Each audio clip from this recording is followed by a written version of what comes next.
Hello, everyone. My name is Jenny, and I'm going to present a LibGuide that I created with resources for combating hate speech in middle school, specifically for middle school teachers and administrators. The rationale and the reasons behind why I decided to make this are basically threefold. One is that I have seen, as many of us have, a rise in hate and incidents of hate around the country, both in terms of in our broader social context, as well as specific incidents of hate in schools, as documented recently by the New York Times and also ProPublica and just in general. So besides the bigger social context, which is upsetting and difficult, there is also, there have been specific issues in our community that have happened. I recently had a personal experience in which my daughter overheard some pretty bad anti-Semitic speech at our local middle school, and we're Jewish, and it was very upsetting. And even though our community in Los Angeles is very diverse, there are still people who feel like it's okay to use hate speech. So I decided that rather than just be angry and upset and appalled, that I would take this opportunity to do something that felt positive, which was to give teachers and educators resources to directly combat hate speech. Because as I learned doing the research, these things don't go away on their own. When I was creating the LibGuide, I had a bunch of questions, especially given how important I feel that this is. I wanted to do the best job that I could, as well as really think about the audience. Having been a teacher for many years myself, I know that I need my lesson plans to be effective and easy to find and targeted. So I had a bunch of questions about curation and making it friendly.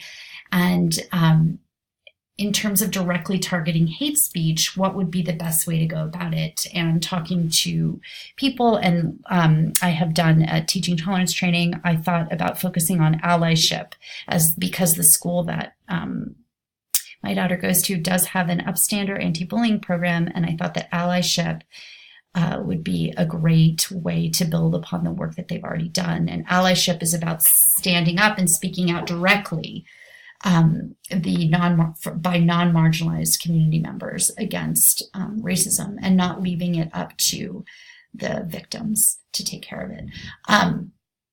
Okay, so you can see some of the questions that I had. And I decided to focus on lessons that, one, pointed out why hate speech is bad and where it happens, and two, gave direct aspects of the lesson to combat the hate speech. Before we get to reflections and hopes, I'm going to just show you. Here is my LibGuide. Here on the home page, I decided to include a little video on each page that a middle school teacher could use to just show if they wanted to do something. So my homepage, I decided to have a little stuff about why ignoring racism doesn't make it go away. There's a huge teaching tolerance has a whole big thing about hate speech, and I have their pamphlet and their program right on my homepage, and a really nice lesson by Common Sense Media, which breaks down hate speech, exactly what it is.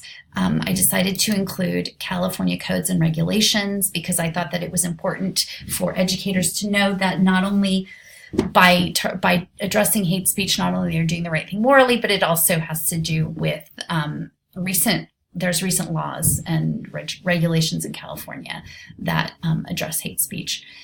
My lesson plan site's a little busy. I still am not sure, but I wanted to include a local news article, a recent local news article, and radio download about a recent hate speech incident at schools.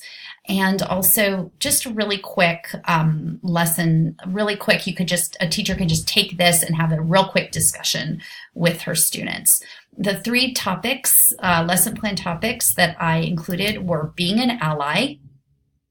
Again, a nice little video about being an ally, different types of allyship, addressing issues related to hate speech around gender, specifically the need to police the boundaries between masculine and feminine. And so I've heard a lot of homophobic and transphobic hate speech from parents happening at the middle school. So the hate speech is not from parents, but parents have told me about it. So I included issues related to that. And finally, racism, anti-Semitism, anti-Muslim bias, and xenophobia related to immigrants, all those kinds of hate speech incidents and how to recognize them and combat them. And finally, I included some of the main links to some of the main organizations that work to create educational resources so that teachers can go and administrators can go to these resources themselves. I know that Teaching Tolerance does a whole training for teachers because I actually did their training, and some of these organizations will probably be familiar to teachers in general.